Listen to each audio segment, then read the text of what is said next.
Yo people, welcome back to the YouTube channel. You already know what time it is. It's time for another video, and I mean, chaos, carnage consumes us. I mean, I've got the red from Big Six. If you got to check out yesterday's episode, there was fire. It was hell. I was creating that effect because that is where we're currently situated. But today I had to bring back a little bit of natural light just so you can see me clearly and hear me clearly. Last week against Southampton, I felt like, please resign was my message, purely because, I felt like that was a sackable performance. It was a sackable offence, what we saw against Southampton. And more people seem to be even more outraged and more angry with the Tottenham defeat, and understandably so. It's our nearest, or at least most hated rivals alongside Arsenal, and losing to them for the first time in their stadium is unacceptable to a lot of people, and understandably so, because our record there is brilliant. We saw it last season when we slapped them up 3 times in a month, and that hit harder. But for me, I was already dead. I was already done. I was already numb against Southampton. And I think it's very clear he does need to be removed from his position, sacked. But I think it's very important that we do this in a manner where it's not rushed and we actually do our due diligence on who we're going to bring in. Because I don't want to just see him sacked and then we're kind of like jumping around from manager to manager. We don't know who we want. We don't know a certain, caliber or a certain, level in terms of elite, or whether it's interim, permanent, or whether or not we're going with a long-term manager. For me, they need to hit checkpoints. They need to be able to develop young players, seeing as we're bringing in such an influx of young players. They need to be able to coach those, improve those, and build those up for the future. And that, for me, is a long-term vision. They need to be able to handle big personalities, ruthless, which is something that Potter hasn't really been enough. Maybe he's been ruthless at times with Cucurella and then Lewis Hall coming in, but that was probably more due to Cucurella's personal issues. He's taken Mason Mount out of the team. He's dropped big names, but he is yet to divide that squad into 2, maybe chop 7 or 8 of them. If his training methods are not coming across, which was one of the recent reports, he's not able to really get his training methods across to this massive group of 34 players, which was a massive concern that I had at the end of that transfer window, is that there were no sales and it would be difficult to manage this group, not only because there will be leaks to the press and there will be unsettled faces and names, but also because of training as being put out. So I don't think it's an excuse. I think it is a legitimate issue. And that is why whoever comes in will have to still deal with that issue. And that's why I'm kind of leaning more towards an interim manager over a permanent manager coming in. I think any manager worth their salt, any top tier elite level manager that ticks all of those boxes in terms of, being ruthless enough to handle a Ronaldo situation, for instance, in Ten Hag, being pragmatic enough to get results in situations of tough times and testing times, being able to develop young players, being able to play good football as well when necessary, when all the pieces of the puzzle are put together. And like I said, having that winning mentality and that winning talk that Chelsea fans gravitate towards, that, connecting with the fan base. Potter hasn't connected with the fan base. It's no surprise to see that people have not gravitated to him with his words.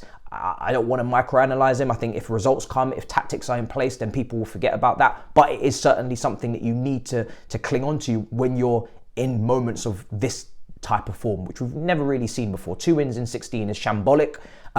Relegation rhythm form. We are literally 17th under him in his reign. 10 points was accumulated under Tuchel. 6 goals scored. This is a stat that always baffles me. 6 goals scored since November the 6th, which puts us last in the top 4 tiers of English football in terms of goals scored. Simply horrendous, and it is a sackable offence. And to be honest, if it was previous ownership, not only would they not have hired him in the first place, but he would have been sacked about 3 or 4 times by now. So for me, it's all about who we go for.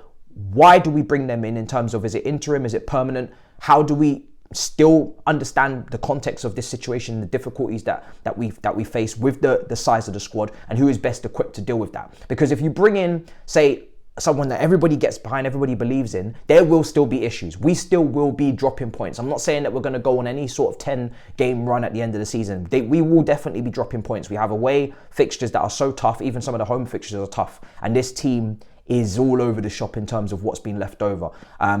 My issue with Graham Potter is that the faith is kind of gone, the trust is gone, the same mistakes keep being made, there's no progression in our play, weird selections, weird substitutions, no in-game sort of impact. And then when I have nothing to look to on the pitch, I'm now looking at what he says, and some of the things he's saying are, for me, I'm flabbergasted in terms of Amazon documentaries, and this manager coached and set the team up really well, and then that is completely baffled, and the opposite is said against Southampton, literally by that said caretaker, and losing to 2 assistant managers. And this run is just simply unacceptable, and I don't really have any sort of faith in him actually taking us anywhere serious now. My bare minimum expectation was for him to turn over the squad and make us back into the top 4 consistently, and give us a style of play before we have to go to the next gear of manager to win things and go to that elite level. Maybe he could have snagged an FA Cup or a Carling or a Carabao Cup, but at this point it's difficult to see how any of that can happen in the medium term future, when the short term future is that we will be in the bottom half of the league if we keep going in this manner, and we should already be in the bottom half of this league, but for Crystal Palace and Aston Villa being in poor form. And when you look at the fixtures coming up and you look at who we've played, you can't really see where the next win's coming from. And that is damaging to a new set of players that came in with a very bubbly spirit, very uplifted, very excited in the Felixes, the Enzos, the Maduekes. Again, we are going to end up consuming them. We are going to end up, not even consuming, we're going to end up, almost cultivating them into some sort of Chelsea conveyor belt of crap. Do you know what I'm saying? Like, we're going to give them this disease that has been given to Sterling and been given to Cucurella. Every single new player that comes in here and has a very good start, if you notice, every single player that comes in here, when they're not playing in our system, or they're not playing our way or in our environment, when they're coming in fresh, Cucurella had a good start, Sterling had a good start, Koulibaly had a good start, Aubameyang even had a good start, right, in context, goals against AC Milan, etc. Then now not in the team. Enzo had a good start, Felix had a bright start. Now in terms of start, it's becoming less and less games, but they have positive impacts when they arrive through the door, because they're very good players, and then they are summoned to the devil that is Chelsea, and to worship, and yeah, now we're sitting around a pit of fire wondering where our next win is going to come from. So I just don't think it's a positive situation for the players, and in a short term, to keep losing these games. And he's not looking like as if he's, for me, we must, that I don't see that we must win attitude, and it's really starting to annoy me. So yeah, I've tapped out personally, mentally, already did last week, and this week is just a continuation of that. Now, who do we go and get? Like I said, we'll be doing a manager-based video on all of the options, a specific video with all the details, all of the pros, the cons, interim versus long-term permanent manager, because I do still believe in a long-term, but for me, in the long term, you can win along the way. You should not be in this run. We should be able to even snag a cup here or there, like a Manchester United are over the weekend. There's no reason for us to go and start in an appalling fashion just because we want long-term stability. You don't have to get off to an awful footing, and you certainly don't have to do it with someone that you don't know how performs at this level. So probably best to go back with the tried and tested elite level who's done it and got the stripes and got the CV for a club of this magnitude, especially when, I keep saying it, if you can't manage situations that are against you and you're not showing signs of revival and life, then if you expect a perfect situation to arrive at your door at Chelsea, it's impossible. It doesn't exist. It's a fugazi. It's air. We will have issues again. Lukaku will come back for pre-season. We will have a lot of players in pre-season, and that will be difficult for any new manager. So there is no end in sight for problems at Chelsea. We will continue to have problems. That's our DNA. That's our club, unfortunately, whether you like it or not. Now, Christopher Vivell is the one that, for me, is now in charge of that manager process, and it seems like he's got 2 games left, Leeds and Dortmund. There's different sound bites coming out. They back him, but there's some people internally that are having question marks. Christopher Vivell reportedly is having a few question marks here or there. He obviously did not hire him. He was brought in after Graham Potter. So as a director of football, as a campus, as a, etc., usually that person appoints the manager. We did it the other way around, purely just due to circumstance. I'm not blaming anyone. I don't think that our takeover was exactly the cleanest situation for anybody to go bang A, B, C, D, E, F, G. And that's how we would have wanted it, but life doesn't happen that way. They felt like they needed to get rid of the manager when they did. Personally, I feel like it was too soon in Thomas Tuchel. They did that. They appointed a director of football afterwards. Now they have a director of football that does not align potentially with the manager they appointed if he does not have full 100% confidence in said manager, in Graham Potter. So Vivell for me is now in charge of looking for that manager and scouting that manager, or finding out which person suits this role the best, because there is a certain amount of expectation, but at the same time there is some sort of longevity needed with these young players. They're not going to be instant impacts. Outside of Felix and Enzo, I kept saying it, Madueke's, your Mudriks, they all need developing, they all need training. So that rules out for me certain managers who just manage and don't coach. So there's a lot to think about here in terms of we do need a coach. You know, for me, just getting in a manager, and you know, we don't have ready-made elite level Chelsea, Drogba, Lampard, Terry, spine ready to win now, and just need someone to manage them. We need a coach, in my opinion. We play god-awful football for large periods of matches. We need players to improve. We have players that are regressing. We have players that need to be, you know, reined back in or need to be removed, etc. So Christopher Vivell will be in charge of that. And we'll see, you know, what happens in these next two games. But for me, even if he does beat Leeds and Dortmund, it's going to take a lot more than that to get my personal trust back in the manager, because the form and the run has just been ridiculous, redonkulous. Now, also Kante is signing a new contract, I think, until 2026, I believe. You want my honest opinion? You already know what it is. Everybody always tagging me, oh, Matisse, what are you going to think about this? Well, listen, we got bigger fish to fry in terms of issues right now. We're literally potentially going to be dumped out of the Champions League to a team that have won every single game in this calendar year. And we have a manager situation blow up that no one knows what is going on. And for me personally, you should have probably sacked him. If you were going to sack him anyway in 2 games' time, if he doesn't win, you should have sacked him on Monday morning, in my opinion, after the defeat to Tottenham. In my opinion, when I was ready for this to happen, last game against Southampton, you should have really got rid of him, because you only really have Dortmund left to play for in terms of aspirations for any sort of achievement this season. I'm not talking about winning the Champions League. I'm just talking about going on a run and saving face. But the Champions League does look a little bit more wide open than usual. So, you know, take of that what you will. I personally don't think we're going to win it regardless, just based on the squad. But yeah, sacking him after Dortmund, if he loses, the season's basically finished. You may as well just keep him in charge, let him go through this awful period, and save the next manager's skin by not throwing him into this deep end. And like I said, for me, this kind of leans more to an interim coming in and being very ruthless with the squad in terms of, you're not part of it, you are part of it, on behalf of said manager that we go to hire, that should already be kind of in place in terms of talks for the summer. And he's kind of being the Ragnick before the Ten Hag, if that was ever linked, and, you know, doing the business vocally and being very abrupt with it. So the manager that does come in for the long term doesn't have to kind of deal with that, and doesn't, you know, have to kind of handle those tough conversations. Now, and also because the squad is just not in a great position. Now, for me, the Kante contract is way too long. I don't know the details of that contract. It hasn't been announced officially yet. I'm just seeing that it's till 2026. For me, a player that has played very little football, given that length of contract is borderline crazy. But we have to see what the wages are. But for me personally, I would have moved on from him. I know he's a great player when he's fit, when he's, you know, on song. He's one of the best. But he has been never available now, really, this season. You know, since Tottenham, we haven't seen him. And that has been a very, very consistent theme for the last few seasons. He's not available. So for me, I would have moved on. I don't see the value there if he's not available. And you need to be replacing him. You need to be getting starters. You need to be getting a ball-winning midfielder, an elite level DM next to Enzo Fernandez, and building around that with your Andre Santoses, etc., whoever you decide to keep.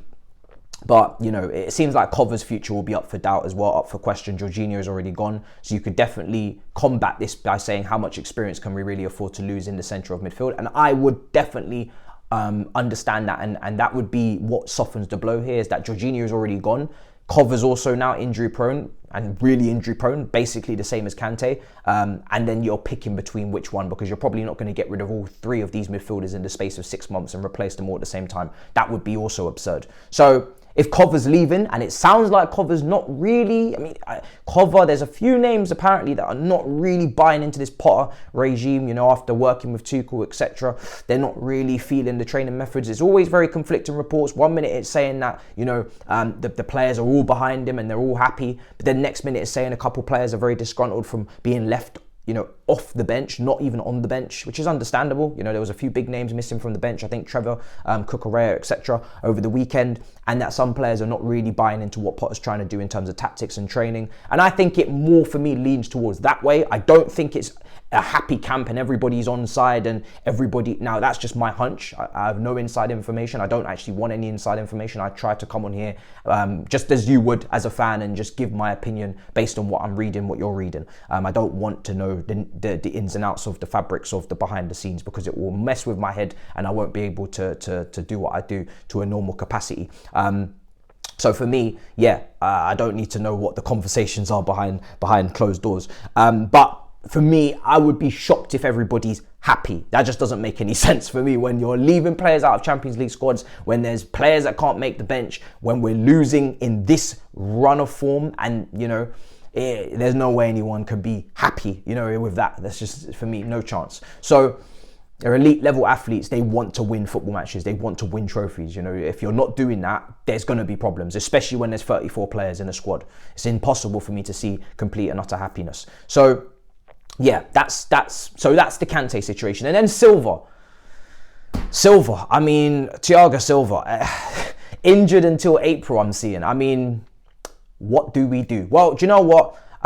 We spent, and the rivals will come and tell us as well, we spent so much money on centre-backs that I'm not really trying to hear it.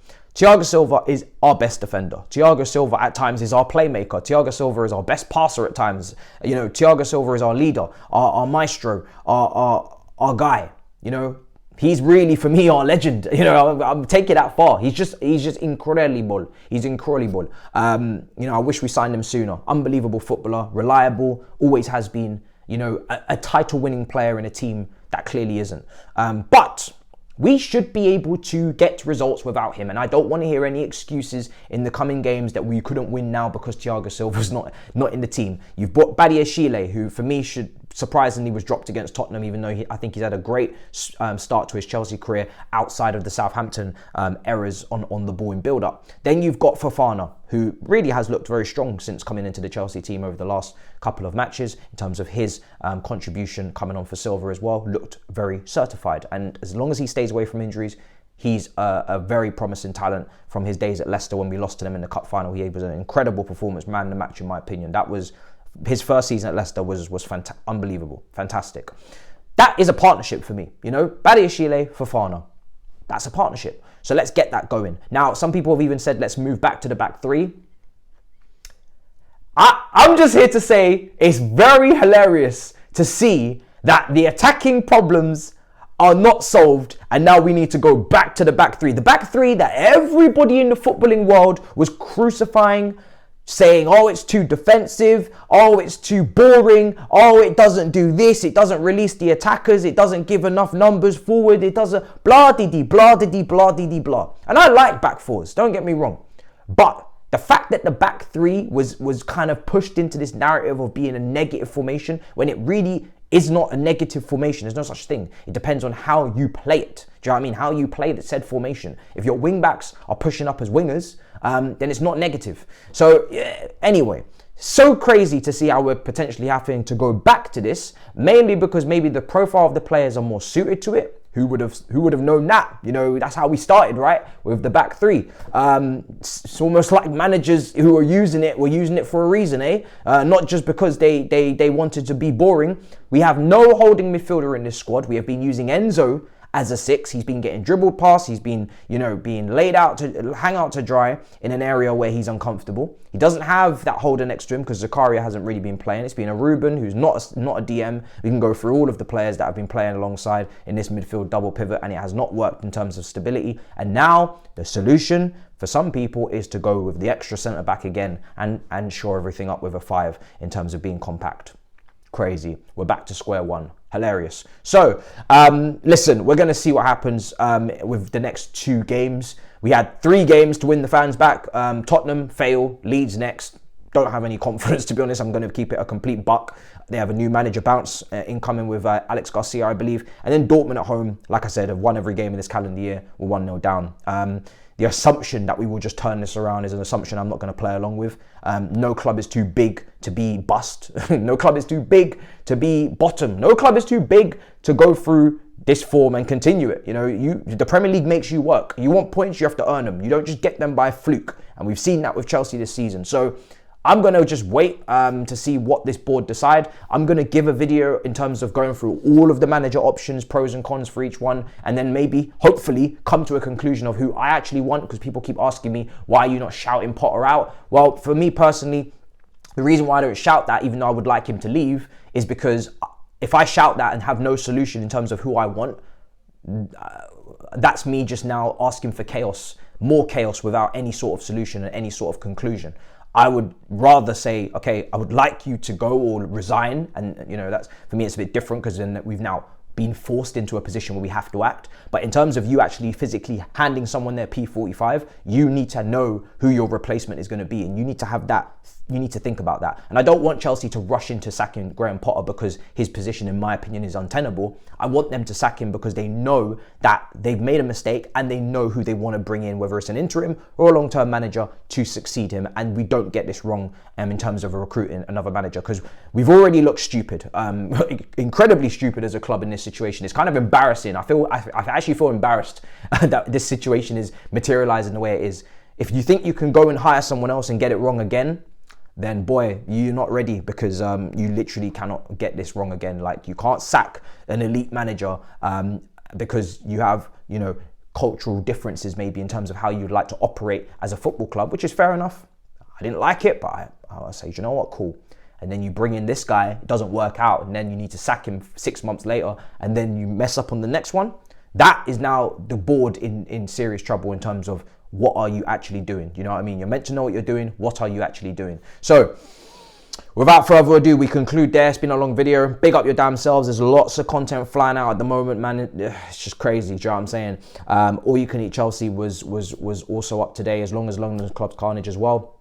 And there's much more coming because there's watch along starting tomorrow for the Premier League games, and then Copa del Rey first leg, Real Madrid versus Barcelona on Thursday. So lock in, subscribe if you haven't already. Make sure you follow me on TikTok, because the new admin on TikTok is slaying. He's all over it. And he's uploading like 2-3 times a day minimum, clips from all of your favorite weekly shows and all of the videos, etc. Best moments, you know, funny moments. They're all going on TikTok. The link is in the description. Let's get those numbers up over there. And I'll see you guys in a bit. Big up your damn selves in a bit, people.